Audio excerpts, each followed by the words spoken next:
Halo, jumpa lagi dengan kita di Bacotin FPL Indonesia. Jadi sekarang udah masuk game week ke-16, cukup padat.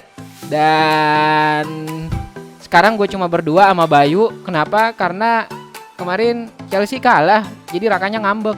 Gak mau podcast dulu katanya. Iya, nggak mood katanya ya. Gak mood katanya, jadi takutnya dia memberikan saran-saran juga nggak masuk akal. Jadi udah lu istirahat mental dulu aja pokoknya.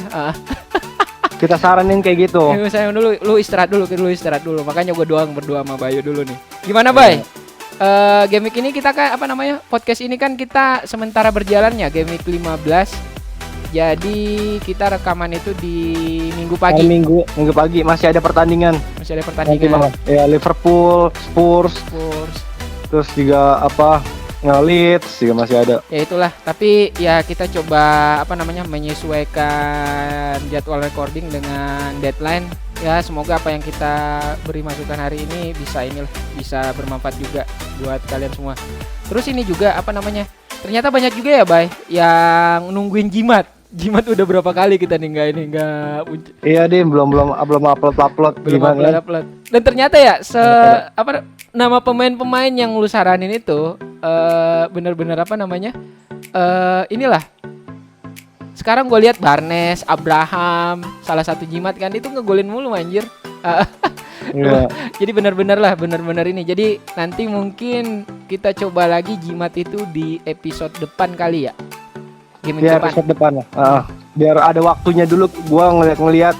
Karena gua tipenya bukan ngeliat stat doang. Iya. Stat doang ngapain sampein, karena kan bisa lihat dari berbagai sumber kan. Iya. Gua tuh nyampein begini karena udah ngelihat stat juga, ngelihat eye test juga, dan melihat potensi buat kedepannya. Jadi gue langsung kasih nama tuh karena itu gitu. Oke deh, siap. Oke, jadi kita nanti untuk Jimat coba munculin lagi di game week depan. Dan seperti biasa di game week kali ini kita akan bahas tentang 3 segmen. Pertama ada strategi transfer, yang kedua best bacotin tetap kita munculin. Ya kita coba menerawang lagi lah siapa yang bakal meledak di minggu ini. Kemudian yang ketiga adalah pemilihan kapten dari gua dan Bayu. Oke, jadi mungkin sekarang strategi transfer dulu untuk segmen 1. Gua dulu, Bay. Ya. Gue sebenarnya agak bingung sih. Kenapa bingung? Karena Vestergaard juga cedera. Kayaknya comebacknya lama dia gitu. Terus ada gue lihat Zaha juga udah kayaknya lagi-lagi buruk ini penampilannya. Makanya gue pengen coba transfer out lagi nantinya. Mungkin Zaha di minggu ini mungkin Vestergaard gue ganti. Gue masukin siapa lagi gue belum tahu, tapi gue masih mantau-mantau. Kemudian Zaha udah kepikiran sih nama, mungkin gue masukin Barnes mid dari Leicester. Tapi sebagai draft untuk minggu depan gue make formasi 4-3-3, dimana gue make Zoma sebagai back, Dallas, Dyer, dan Justin. Kemudian di tengah ada Son, Fernandes, sama Salah. Khusus Fernandes nih sebenarnya agak-agak ini juga ya, kemarin gue ngelihat mainnya udah sangat capek capek bener dia. Tapi ya mau gimana lagi, Fernandes masih jadi tumpuan di di MU, walaupun kemarin kita lihat sempat capek juga. Ya mudah-mudahan di game week depan dia bisa start lagi bukan dari bench ya, tapi emang masuk di line up. Kemudian di ini nih agak-agak striker gue 3 di depan. Akhirnya gue menduetkan 3 Trisula gue lagi. Untuk pertama kalinya ada DCL lawannya Man City. Ini agak-agak ujian juga untuk Everton nih, dituntut menang besok. Tapi DCL gue masih percaya, soalnya masih jadi tumpuan juga di depan. Kemudian Bamford lawannya WBA. Bamford kita tahu strateginya kan nyerang terus, jadi gue ngelihat ada peluang di situ buat Bamford. Kemudian Wilson kan kemarin kita tahu dia nggak main lawan City. Jadi udah diistirahatin juga, mungkin ada kemungkinan besar dia bakalan start lawan Liverpool besok. Tapi lihat aja nantinya gimana. Cuman gue masih masang dia nanti di depan, gitu aja. Mungkin gitu, Bay, untuk strategi transfer gue. Kalau lu gimana, Bay? Gue strategi transfer kemungkinan besar gue bakal out ke Grealish ya. Orang-orang kan pada mikir untuk transfer out antara Grealish atau DCL kan. Iya, betul. Karena memang persiapan double game week kan. Iya, double game week kan, karena mereka kan nggak single game week kan si Grealish sama DCL. Tapi kalau gue sih prefer untuk transfer out Grealish. Kenapa? Karena DCL ini dia sekarang timnya bermain bagus, peringkat 2 dan golnya ya banyak. Dia peringkat berapa sih? Peringkat 3 top skor ya? Sama kan salah. Iya. Lupa gue kedua Fadli, pokoknya peringkat berapa gitu. Dan gue sayang banget misalkan oke, dia lagi jelek lah. Tapi kan baru Zong kemarin. Sisanya dia sempat asis terus. Oh iya. Walaupun nggak semeledak di awal-awal ya. Gue sih makanya lebih prefer DCL. Tapi Grealish tuh kemarin mainnya bagus. Cuman sial aja finishingnya nggak bagus banget lah. Di Aston Villa, Watkins nih agak kelainan deh. Dia malah nge-assist kemarin. Grealish sebenarnya mainnya tetap bagus. Tapi kalau gue ngeliat dengan jadwal, dengan musuh-musuh yang besok, kayaknya bakal mengepres si Grealish. Malah pemain dan tim-tim yang lawan Aston Villa kayaknya udah tahu memang serangan dari Grealish. Jadi banyak ngasih space ke pemain-pemain lain, ke El Ghazi lah. Terus ke Watkins malah dilepasin. Jadi Grealish kayak bakal banyak di-press sih untuk 3 game week ke depan. Jadi gue prefer untuk transfer out Grealish. Tapi untuk mengambil siapa gue masih mantau sih sampai besok lah. Kemungkinan bisa gue ambil Ward-Prowse ataupun Bowen ataupun Harvey Barnes, antara 3 itu. Oke. Mantap. Ward-Prowse, Harvey Barnes ataupun Bowen. Bowen ya. Iya, itu sih. Bowen ataupun Socek ya, Socek. Pokoknya itulah nama-nama yang bakal gue masih pantau. Berarti Gue untuk nggak bisa nentuin sekarang. Berarti untuk planning di game week 19 nantinya 18-19 masih jalan ya. Soalnya kan lu bilang kemarin bakal make 9 pemain double game week ya. Iya, 9 pemain double game week perhitungan gue. Oh begitu ya. Berarti masih berjalan ya sekarang ya. Masih berjalan dan ya walaupun kena prank Chilwell yang katanya cedera, kampret emang Lampard udah kayak Mourinho aja. Iya anjir, so mampus kalah juga kan. Mampus kalah itu rasain untung gue. Jadi enggak Gue jadi ganti Robo. Iya, gue ganti Robo, tapi ya udahlah. Chilwell pun juga kalah kemarin. Gue tetap masih berjalan lah strategi gue buat memenuhin 9 pemain double game week gue di game week 19. Tapi gue sih berharapnya besok Aston Villa lawan Chelsea ini seri aja lah 0-0. Gue kan strateginya masang ini Martinez sama Zuma di belakang di DP. Jadi bisa poin lah gitu. Susah buat game week buat game week 15 ini 16 sih 16 ya. 16. 16.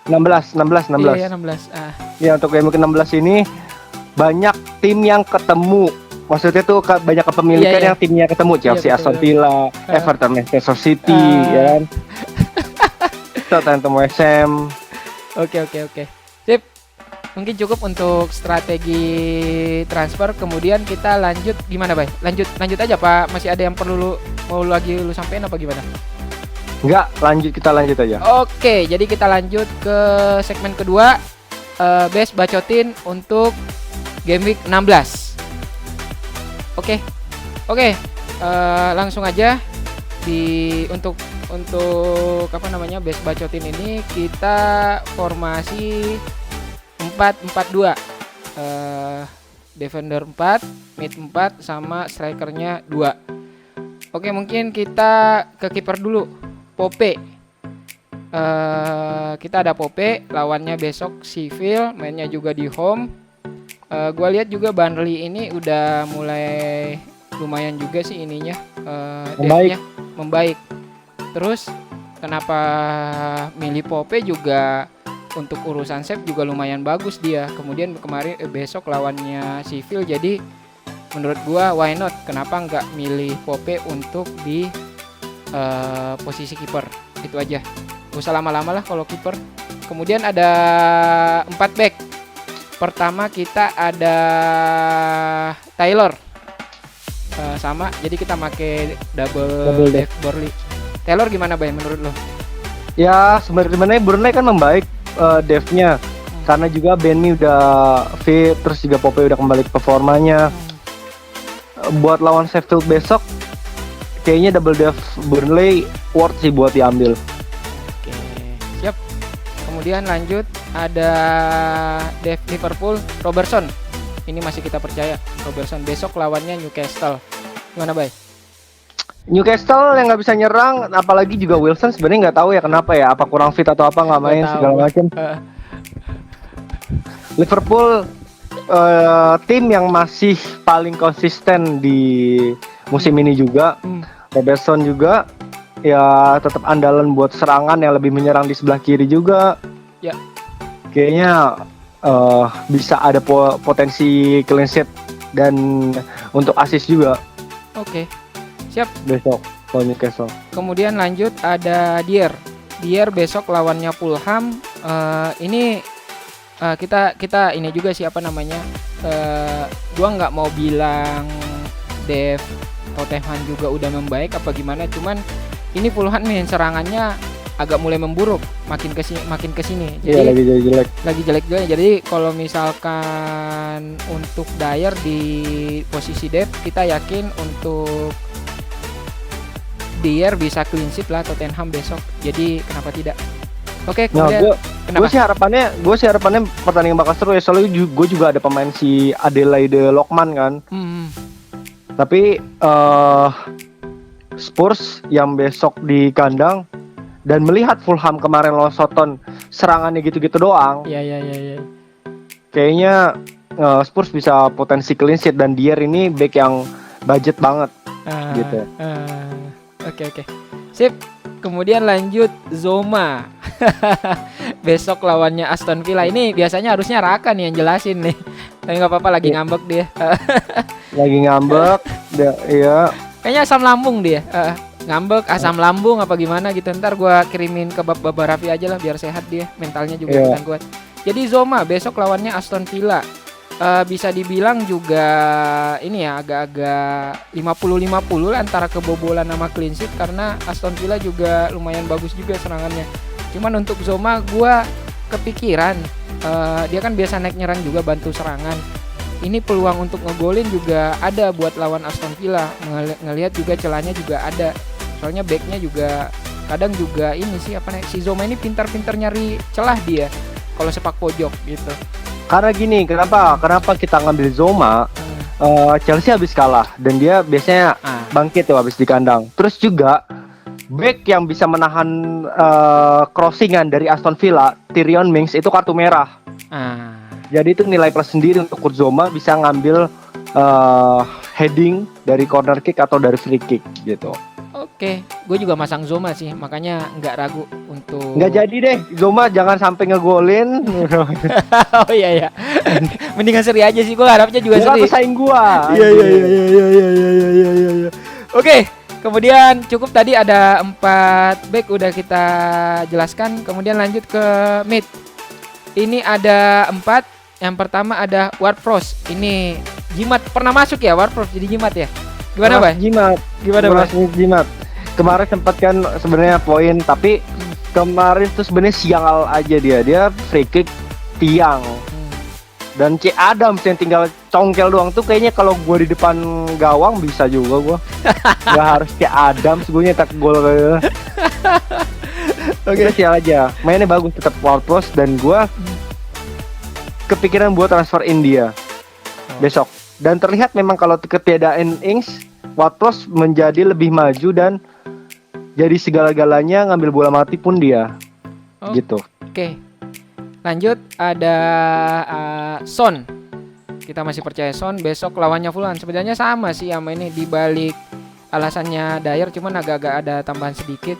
Dibalik mulai memburuknya serangan Fulham, ini mungkin harusnya jadi titik balik untuk Mourinho ya, skuadnya untuk mengejar ketertinggalan dari puncak klasemen Liverpool.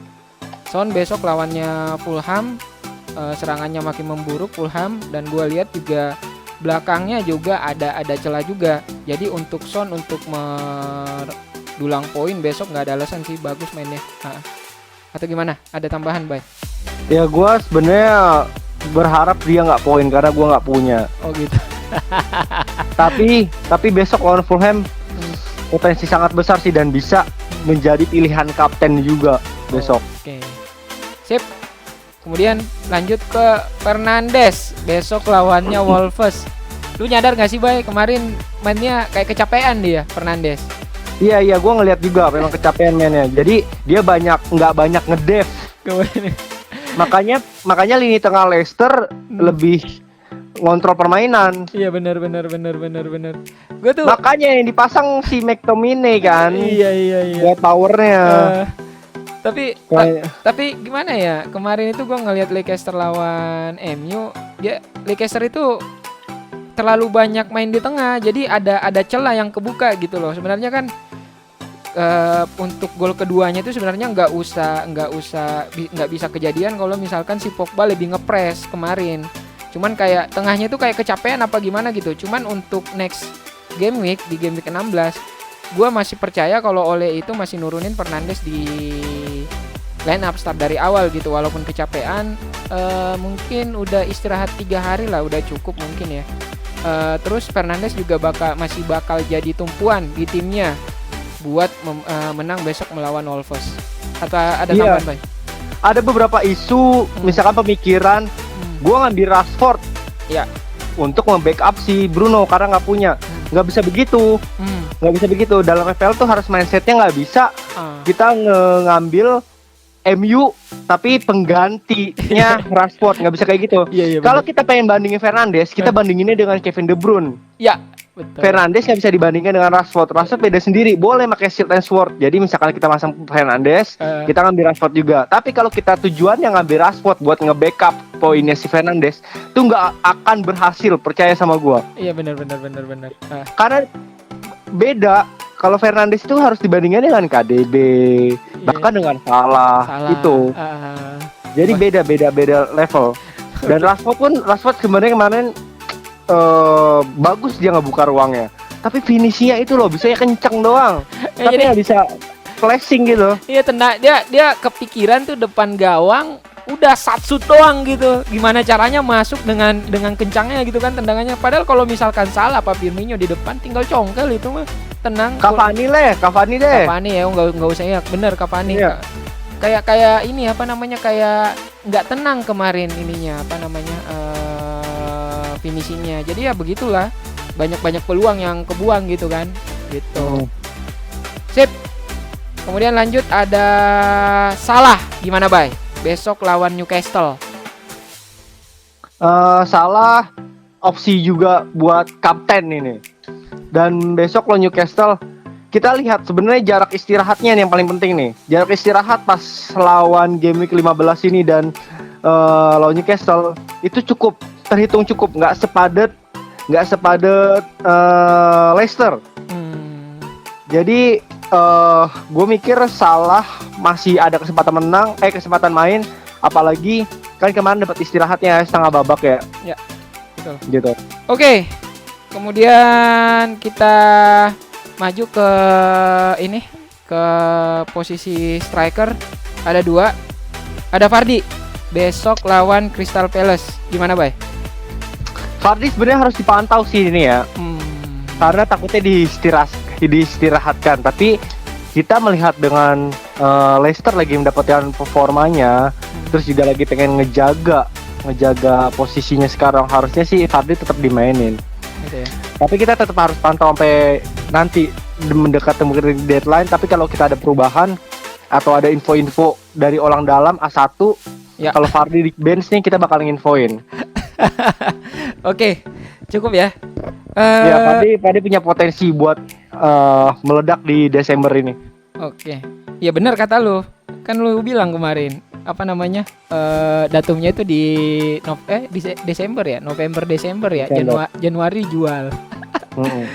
Kemudian lanjut ada Bamford besok lawannya WBA. Nah ini gue juga punya sih Bamford. Gue lihat juga apa ya, formasinya cocok lawan WBA besok. Suka nyerang kan si Leeds. Jadi gue harap memang Bamford bisa berkontribusi untuk base bacotin ini sama tim gue gitu. Iya, Bamford juga karena juga Leeds kan udah ada tambahan serangan si Raphinha kan, pemain tengah itu bisa mensuplai si Bamford juga besok lawan WBA. Harusnya Bamford banyak loh shot on goalnya dia. Oke. Karena permainan Leeds yang memang strateginya gue lihat sebisa mungkin bola tuh nyampe ke kotak penalti. Emang gitu dia. Emang gitu. Gitu Leedsman ya, sebisa mungkin secepat mungkin. Udah kewajiban itu. Makanya jarang long shoot. Yang long shoot ya. Jarang long shoot. Yang penting bola secepat mungkin nyampe ke kotak penalti, sebisa mungkin, sebaik mungkin pokoknya lah. Dan Bamford ya posisinya dia di situ. Iya benar. Oke. Kemudian cukup tadi untuk best bacotin. Sekarang kita kaptennya. Siapa, Bay? Kapten kita sebenarnya pilihannya ada dua. Ya. Kita nggak pemain Spurs, Son atau Kane, ataupun Mohamed Salah. Tapi kita melihat Spurs yang lagi patah tren, juga kita belum tahu kan pertandingan hasil nanti malam gimana. Salah tetap harusnya konsisten. Benar. Jadi kita menentukan kapten untuk game week 16 adalah Mohamed Salah. Oke, cukup.